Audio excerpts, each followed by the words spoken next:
കേട്ടിട്ടുള്ളത് ആയുർവേദം കുറച്ച് ലേറ്റ് ആയിട്ടാണ് ഒരു സ്പോർട്സ് പേഴ്സൺ ഉണ്ടാവുന്നത് റെഗുലർ ആയിട്ടുള്ള പ്രാക്ടീസിലൂടെയാണ്. റെഗുലർ ആയിട്ട് പ്രാക്ടീസ് ചെയ്യുമ്പോൾ ഇഞ്ചുറി എപ്പോൾ വേണമെങ്കിലും വരും. അപ്പോൾ ആ പ്ലെയർ ആണെങ്കിലും കോച്ച് ആണെങ്കിലും അയാളുടെ മനസ്സിലുണ്ടാവുന്നത് ആ പ്ലെയർ എത്രയും പെട്ടെന്ന് ഗ്രൗണ്ടിലേക്ക് തിരിച്ചു വരിക എന്നുള്ളത്, തിരിച്ചുവരവ് എന്നുള്ള ഒരു കൺസെപ്റ്റ് ആയിരിക്കും ഉണ്ടാവുക. അതിന് നമുക്ക് ആയുർവേദത്തിന്റെ ഭയങ്കര ഒരു സപ്പോർട്ട് നമുക്ക് എടുക്കാൻ പറ്റും. എപ്പോഴും ഞാൻ ചിന്തിച്ചിരുന്നത് ആയുർവേദത്തിൽ പോയി കഴിഞ്ഞാൽ പെട്ടെന്ന് റിക്കവറി ഉണ്ടാവില്ല എന്നാണ്. പക്ഷെ ഇവിടെ വൈദ്യരത്നം നഴ്സിംഗ് ഹോമിൽ വന്നപ്പോൾ അതെന്റെ എന്താ പറയാ, എൻ്റെ എല്ലാ തോട്ട്സും മാറ്റി. ഇപ്പൊ നമ്മൾ നോർമലി കേട്ടിട്ടുള്ളത് ആയുർവേദം കുറച്ച് ലേറ്റ് ആയിട്ടാണ് റെസ്പോണ്ട് ചെയ്യുക. ഇപ്പൊ നമുക്ക് ഈ സ്പോർട്സിന്റെ ഒക്കെ ആൾക്കാരെന്ന് പറയുമ്പോൾ എത്ര പെട്ടെന്ന് അവരെ ഗ്രൗണ്ടിലേക്ക് എത്തിക്കാൻ പറ്റുമോ അത്ര പെട്ടെന്ന് തിരിച്ച് ഗ്രൗണ്ടിലേക്ക് എത്തിക്കണം, അല്ലെങ്കിൽ ഫീൽഡ് ഔട്ട് ആയി പോകുന്ന ഒരു ഫീൽഡാണല്ലോ. അപ്പൊ ഇതെങ്ങനെയാണ് ഇത് ഡോക്ടർ അത്ര ഉറപ്പിച്ച് പറഞ്ഞത് പെട്ടെന്ന്?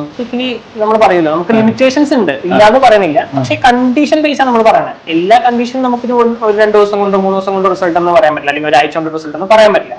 നമുക്ക് സ്ട്രെയിൻസിന്റെ അളവ് നമ്മൾ പറഞ്ഞല്ലോ, ഡിഗ്രീസ് നോക്കും. അതനുസരിച്ച് പിന്നെ ഇവന്റെ റിക്കവറി ഫാക്ടേഴ്സ്, അതായത് ഇവന്റെ എത്രത്തോളം റിക്കവറി. ഇപ്പൊ നമുക്കൊരു 3 ദിവസം നമ്മൾ കിട്ടുന്നു, അത് കഴിഞ്ഞ് വന്ന റിവ്യൂവിന് നമുക്കറിയാം ഈ ബോഡി എത്രത്തോളം റിക്കവറി പോസിബിൾ, എത്ര റേഞ്ചിലേക്ക് പോസിബിൾ ആണെന്ന്. മനസ്സിലായില്ലേ? അതനുസരിച്ചിട്ടായിരിക്കും നമുക്ക് പറയാൻ. ഫസ്റ്റ് വിസിറ്റ് സെക്കൻഡ് വിസിറ്റിലാണ് ഓരോ ബോഡിയും വ്യത്യസ്തമാണ് റെസ്പോണ്ട് ചെയ്യുന്നത്. അല്ല, ഇത് അപ്ലൈ ചെയ്ത് കഴിഞ്ഞാൽ കെട്ടണം നിർബന്ധമുണ്ടോ? ഫസ്റ്റിലാണ് നമ്മൾ ബാൻഡേജ് പറയാം. ഒരു മൂവ്മെന്റ് റെസ്ട്രിക്ഷൻ വരണം. അപ്പൊ അതൊരു പ്രോട്ടോകോൾ ആണ്. ഗ്രോത്തിന്റെ സമയമാണല്ലോ, എന്തെങ്കിലും പ്രോബ്ലം റിയാക്ഷൻസോ അങ്ങനെ എന്തെങ്കിലുമൊക്കെ? നമ്മൾ ഇപ്പൊ എല്ലാവരും അക്യൂട്ട് ഇഞ്ചുറി കുറയ്ക്കാൻ വേണ്ടിയിട്ടാണ് ചെയ്യുന്നത്. അത് നമ്മൾ കണ്ടിന്യൂസ് ചെയ്യുകയില്ല.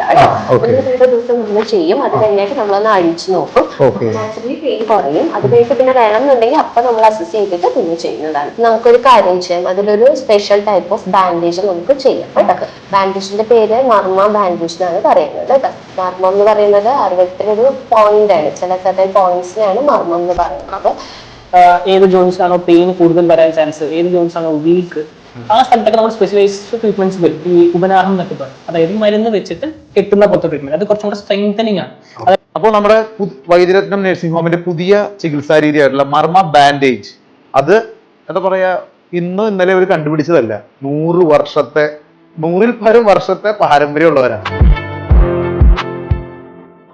സോ നിങ്ങൾ കണ്ടില്ലേ, ഇമാനുവലും റിക്കവറി ആയി.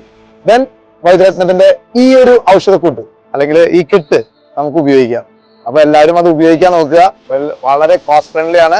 എന്തായാലും വൈദ്യരത്നത്തിന്റെ ഈ ഒരു ഓപ്ഷൻ നിങ്ങൾ ഉപയോഗിക്കണം.